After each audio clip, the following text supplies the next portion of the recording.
میں کچھ نہیں، سب کچھ میرا اللہ ہے۔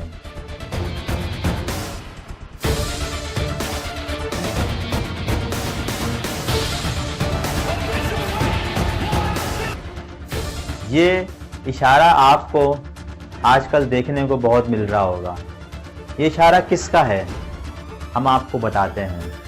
جی ہاں، یہ اشارہ ہے خبیب نرماگومیدوف کا۔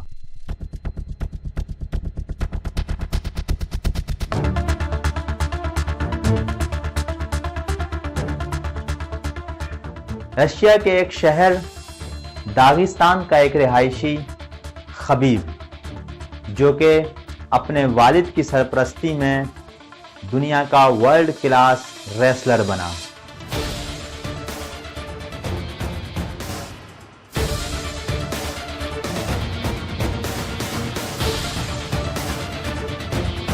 اور آج کچھ دن پہلے سے انہوں نے اپنے ریٹائرمنٹ کا اعلان کیا۔ خبیب نرماگومیدوف 31 سال کی عمر میں 3 بار MMA مکس مارشل آرٹ کا ورلڈ ہیوی ویٹ چیمپئن رہا۔ خبیب نے UFC ٹائٹل اپنے نام کیا۔ یہ آج کے دور میں ایسا مسلمان ہے کہ جو جہاں بجا اپنے کردار سے، اپنے عمل سے اسلام کی تبلیغ کرتا ہوا نظر آتا ہے۔ خبیب کی گفتگو میں آپ کو الفاظ ملیں گے، انشاءاللہ ایسا ہوگا، ماشاءاللہ ایسا ہوا ہے، سبحان اللہ تیری قدرت کیسی ہے، آپ کو چلتا پھرتا یہ نظر آئے گا۔ اور آپ لوگوں کو اس دور میں ماں کی وفاداری کی مثال اگر کہیں سے لینی ہو تو آپ کو خبیب میں نظر آئے گی۔ آپ لوگوں کو شاید یہ معلوم ہو کہ خبیب نے اپنی پوری زندگی میں جتنی بھی فائٹس لڑی ہیں اس میں 31 انٹرنیشنل میچز کھیلے اور ایک بھی نہیں ہارا۔ 31 کے 31 میں یہ فاتح رہا، اور ان تمام میچز میں اس کے جو کوچ رہے وہ اس کے اپنے فادر تھے۔ 2 مہینے پہلے خبیب کے فادر کا کورونا کی وجہ سے انتقال ہو گیا۔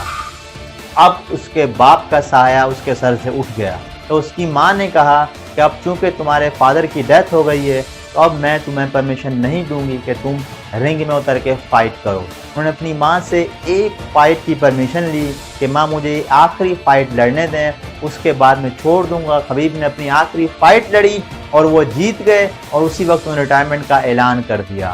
ریٹائرمنٹ کے وقت ان کی آنکھوں سے آنسو جاری تھی۔ میرے دوستو، کچھ وقت پہلے، بلکہ آج سے 1-1.5 سال پہلے، جب ورلڈ ہیوی ویٹ چیمپئن، دنیا کے top class mix martial art کے چیمپئن کونر میگریگور سے اس کا مقابلہ ہوا تو اس نے خبیب کو بہت برا بھلا کہا، یہاں تک کہ خبیب کو پریس کانفرنس کے دوران شراب تک پیش کی۔ خبیب نے کہا کہ مسلمان شراب نہیں پیتے۔ خبیب کو اس نے مذہب کو کافی برا بھلا کہا۔ خبیب نے کہا رنگ میں آؤ، پتہ چلے گا۔ اور جب رنگ میں وہ اترے، مشہور مین جو کہ پوری دنیا میں مشہور ہوا، خبیب نے اس کو رنگ کے اندر لاک لگا کے ہرا دیا، ناک آؤٹ کر دیا۔ میرا کہنے کا مقصد کیا ہے؟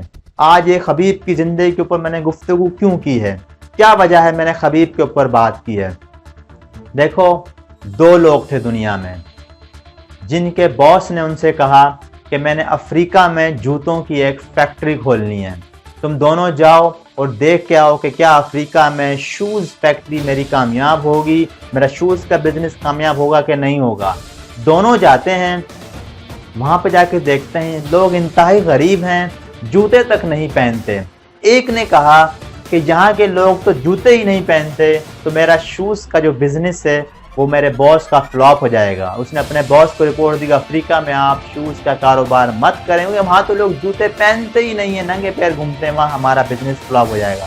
جبکہ دوسرے نے کہا اپنے باس سے کہ افریقہ میں ہی ہمارا چپلوں کا، شوز کا بزنس کامیاب ہوگا، کیونکہ وہاں کے لوگ چپلیں پہنتے ہی نہیں ہیں، جب وہ دیکھیں گے مارکیٹ میں ایک نئی چیز آئی ہے تو فوراً سے وہ اس کو پک کر کے لیں گے۔ اس لیے میرا ماننا ہے کہ ہمارا افریقہ سے بہتر کوئی اور بزنس نہیں ہو سکتا شوز چلانے کے لیے۔ اسی طریقے سے خبیب کی مثال بھی آج کے اس پرفتن دور میں جہاں ہر طرف فحاشی ہے اور یعنی ہے، نوجوانوں کو بگڑانے کے لیے طرح طرح کے سافٹ ویئر اور ایپس آنے والی ہیں، وہاں پہ خبیب کی مثال بھی ایسی ہے کہ جن لوگوں کو اسلام کی، حیا کی اور شرم کی ضرورت ہے تو آج کا اسلام بھی انہی لوگوں میں چلے گا، کیونکہ ان لوگوں کو زیادہ ضرورت ہے، کوئی انہیں بتانے والا نہیں ہے۔ اس لیے میرا اور آپ کا اور آج کے نوجوانوں کا بیسٹ رول ماڈل خبیب عبد المنان جیسے لوگ ہوں گے۔ اور یہ بات یاد رکھیے گا، اقبال نے بھی کیا خوبصورت کہا تھا کہ اپنی ملت پہ قیاس اقوام مغرب سے نہ کر، کہ خاص ہے ترکیب میں قوم رسول ہاشمی صلی اللہ علیہ وسلم۔